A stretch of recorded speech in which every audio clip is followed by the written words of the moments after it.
மூளைக்காய்ச்சல் தீவிரம், நாடு முழுவதும் பாடசாலைகளுக்கு கல்வி அமைச்சு விசேட அறிவுறுத்தல் என்பதாக தினகரன் பத்திரிகை பிரதான தலைப்பெற்றிருப்பதை காணக்கூடியதாக இருக்கிறது.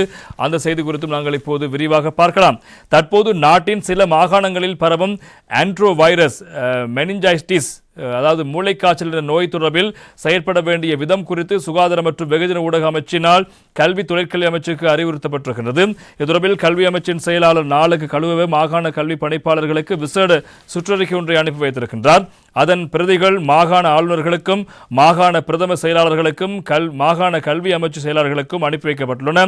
எனவே இந்த மெனிஞ்சைட்டிஸ் என்று சொல்லப்படுகின்ற நோய் பரவுதலை தவிர்ப்பதற்காக கல்வி அதிகாரிகளை அறிவூட்டுதல் என தலைப்பிடப்பட்டு அனுப்பி வைக்கப்பட்டுள்ள அந்த அறிவுறுத்தல் அறிக்கையில் தற்போது பதிவாகியுள்ள இந்த வைரஸ் மூலம் ஏற்படக்கூடிய இந்த நோயானது வைரஸ் மூலம் ஏற்படக்கூடிய நோயாகும். இந்நோய் சிறுவர்களுக்கு நோய் எதிர்ப்பு சக்தி குறைந்தவர்களுக்கும் பெரிதும் தாக்கம் செலுத்தக்கூடியதாக இருக்கும். தென் மாகாணத்தில் உள்ள தெனியாய பகுதியில் கடந்த ஏப்ரல் மாதம் முதலாக அடையாளம் காணப்பட்ட இந்நோய் தற்போது நுவரெலியா, கண்டி, பதுளை ஆகிய மாவட்டங்களிலும் பதிவாகிய நிலையில் அடைந்திருக்கிறது. இந்நோய் தொற்றுக்கு பாடசாலை பிள்ளைகள் அதிக அளவில் உள்ளாவது அடையாளம் காணப்பட்டிருக்கிறது. அதனால் இந்நோய் தொடர்ந்தும் பாடசாலை மாணவர்கள் மத்தியில் பரவலை தவிர்ப்பதற்கு நடவடிக்கை எடுப்பது அவசியமாகும். அதன் அடிப்படையில் சுகாதார அமைச்சின் தொற்று நோயல் பிரிவு இந்த வைரஸ் பரவுவதை தவிர்ப்பதற்காக பாடசாலைக்கும் கல்வி நிறுவனங்களுக்கும் வழிகாட்டல்களை வழங்கியிருப்பது குறிப்பிடத்தக்கது.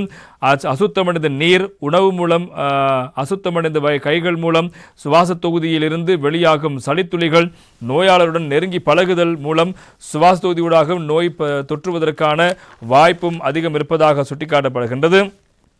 எனவே இந்த கண்டறியப்பட்டிருக்கிறது. இவ்வாறு தொற்றும் இந்நோய்க்கு உள்ளானவர்களுக்கு திடீர் கடும் காய்ச்சல், கழுத்தில் இறுக்கம், பதற்றம், வலிப்பு, நடுக்கம், சுய சிந்தனையில் மாற்றங்கள் போன்றனவா அறிகுறிகளாக கொண்டிருக்கும் மாணவர்களை வைரஸ் தொற்று பரிசோதனைக்கு உட்படுத்துவது அவசியமாகும். அதனால் கைகளை சவர்க்காரமிட்டு அடிக்கடி நன்கு கழுவிக்கொள்ள வேண்டும். குறிப்பாக உணவு உட்கொள்ளும் முன்பும் மலசல கூடத்தை பாவித்த பின்பும் சவர்க்காரமிட்டு நன்கு கை கழுவது இன்றியமையாததாகும். அத்தோடு தும்மும் போது, இருமும் போதும் கைக்குட்டை அல்லது டிஷ்யூ கடதாசி மூலம் முகத்தை மூடிக்கொள்ள வேண்டும். அவ்வாறு பயன்படுத்தும் கடதாசியை பாதுகாப்பாக அப்புறப்படுத்துவதோடு கைக்குட்டையை நன்கு சவர்க்காரமிட்டு கழுவிக்கொள்ள வேண்டும். நோய்க்கு உள்ளானவர்களோடு நெருங்கி பழகுவதை தவிர்த்து கொள்வதோடு முகக்கவசம் அணியவும் வேண்டும். வகுப்பறைகளுக்கு நன்கு காற்றோட்டத்தை ஏற்படுத்த வேண்டும். வகுப்பறைகளிலும் உள்ளக செயற்பாடுகளிலும் நெரிசல் நிலையை தவிர்ப்பது அவசியம் என்றும் இந்த அறிக்கையின் ஊடாக வலியுறுத்தப்பட்டிருக்கிறது. அதே நேரம் விசேட பாடசாலை செயற்பாடுகளை முன்னெடுக்கும் போது கடைபிடிக்க வேண்டிய அடிப்படை சுகாதார ஒழுங்குமுறைகள், பாடசாலை உணவு திட்டத்தின் போது உணவு வழங்குனர்கள் கையாள வேண்டிய ஒழுங்குமுறைகளும் அந்த அறிக்கையில் உள்ளடக்கப்பட்டுள்ளன.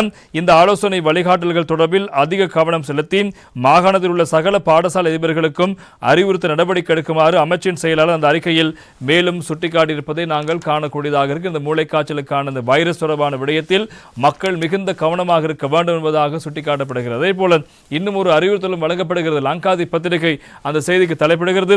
தருவான் அத்தர ஜல போத்தல் ஹவுலே பாவுச்சிய எப்பா வசங்கத ரோக வித்யா அங்சிய ரத்து எலியாக் என்பதாக அந்த செய்திக்கு தலைவிடப்பட்டிருப்பதை காணலாம். இப்போது பாடசாலை மாணவர்கள் மத்தியில் பரவி வருகின்ற இந்த வைரஸ் தொடர்பான விடயத்தை மையப்படுத்தி பல்வேறு தரப்பும் பல்வேறு அறிவுறுத்தல்கள் வழங்கியிருக்கிறார்கள். அந்த அடிப்படையில் தொற்றுநோய் பிரிவு ஒரு அறிவுறுத்தலை வழங்கியிருக்கிறது. பாடசாலை மாணவர்கள் இந்த நண்பர்களுக்கு இடையில் தாங்கள் கொண்டு செல்கின்ற இந்த தண்ணீர் போத்தல்களை பரிமாறிக்கொள்கின்ற விடயம் ஒரு வளமையாக இடம்பெறுகின்ற ஒரு விவகாரம்.